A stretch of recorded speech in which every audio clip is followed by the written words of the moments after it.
In this last lesson on social inequality in the United States, we're going to be focused mostly on what's happening today. While in the past, institutional discrimination has created something like castes in this country, laws now are supposed to prevent discrimination from causing the group a person was born into from determining the jobs and wealth and opportunities, their overall life chances that they can achieve. In pre-industrial societies, caste systems were commonplace, the simplest of which was a royal family. The king or queen controls the land, and in an economy based on agriculture, land was the primary source of wealth and power. Farming required huge amounts of human labor, so kings distributed the land to feudal lords. These lords managed the peasants working the land and passed it on to their children as their estate, hence the name estate system. Most people did not own land and worked as captive sharecroppers, so social mobility was mostly closed. But as industrial technology and market economies arose, opportunities to gain wealth without land by making or selling goods at a profit also arose. As less people were needed to work the land, business became more important than land in terms of gaining wealth and power. So a new system developed based on jobs and wealth as the old system of kings and landowners fell away. Class systems allow social mobility, in principle based on meritocracy, a system where status is based on individual skill and effort. If you want to move up, you learn skills, work hard, and get a better job, or even start your own business. Whatever your racial or gender caste might have been, your class was based on achieved statuses of wealth and work.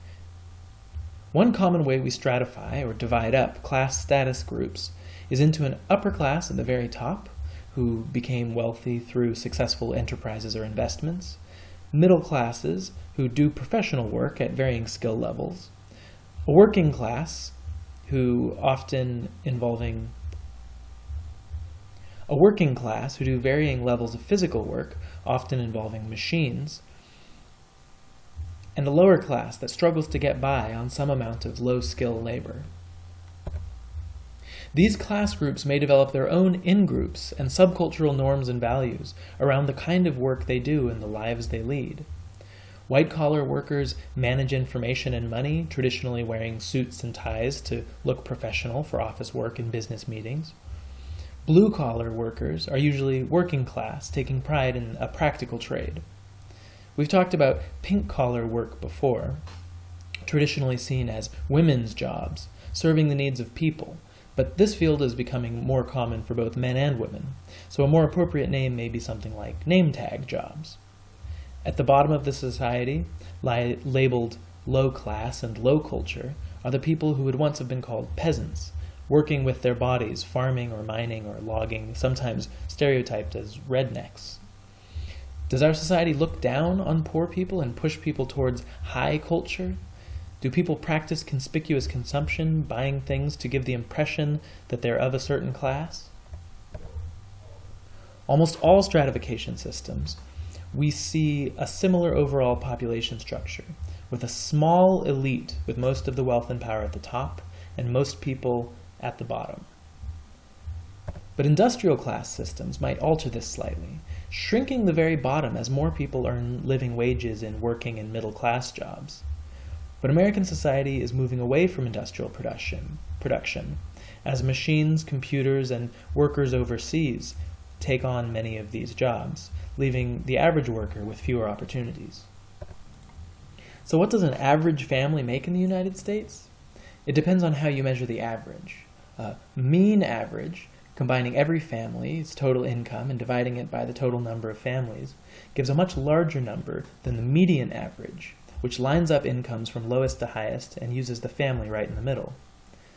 In the example at the bottom, you see that the mean average can distort its average by high incomes at the very top.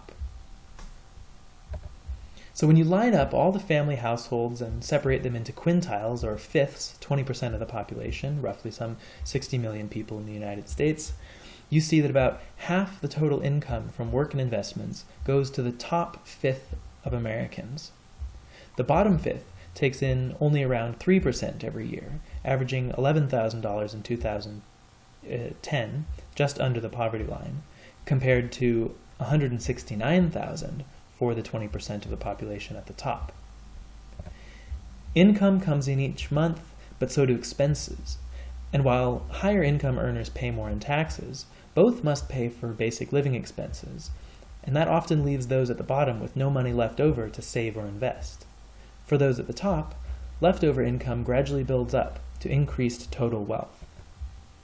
So the stratification for wealth in this country is far greater, with the top quintile, 20% of Americans, controlling around 84% of the money, property, and all other financial resources. Dividing the population up further shows that the very top 1%, 1 in 100 people, owns about 35%, over a third of all available wealth in the country. The lowest 40%, 2 quintiles, owns less than 1%, with many of those at the bottom owing more in debt than they actually have to spend. So why do societies allow such inequality? Davis and Moore proposed that different rewards for different work was functional for society because in a meritocracy where people can move, it motivates people to do the intense training and stressful work for important jobs like doctors. Furthermore, high rewards for important jobs mean competition for those positions, so the best workers can be chosen for the most crucial jobs. On the flip side, low-skill jobs that provide little wealth or prestige offer little motivation without the fear of becoming part of the unrespected and underemployed poor who may be eager for any chance that they can get. But do we always give the highest rewards to the most important jobs? Consider teachers and celebrities. One provides entertainment for great wealth and fame, while the other is paid lower middle-class wages to provide young people with the skills they need to support the economy and the knowledge they need to make choices in our democratic government. Extreme inequality and relative poverty tends to increase conflict and crime rates, because high rewards only motivate people if they see a real possibility of success. So do people have an equal chance of social mobility in this country? Is rags to riches, or riches to rags, a common reality? When you look at where people are born, from the lowest quintile to the highest quintile, and where they end up in life, you see a fair amount of movement, especially in the middle. But for those born at the very bottom and those born at the very top, there's nearly a 50% chance, the flip of a coin, that they will stay within that quintile throughout their life. So why do we tend to see those born to wealthy families remain wealthy as adults? Does your parents' estate still decide your fate? What other advantages do they have growing up and starting their careers and families? And why do those born poor often remain poor? How does lack of money combine with other disadvantages to make life harder?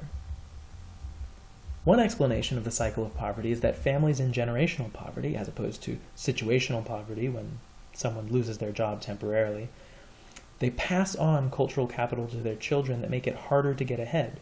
So traditional ideas about fate and a feeling of hopelessness might lead to deviant retreatism or criminal innovation. Traditional roles and family structures may make social mobility more difficult. But conflict theorists would say that blaming the victim is an easy way to excuse a system which makes it easy to stay on top if you're wealthy and all the harder to move up for those at the bottom. It's easy to say, if you're poor, you should get an education and get a better job, but that ignores the many institutional disadvantages faced by people already lacking wealth and training. Success in education requires family financial support. If you're disabled, you have kids needing care, or the economy itself is down, getting a job may be more difficult.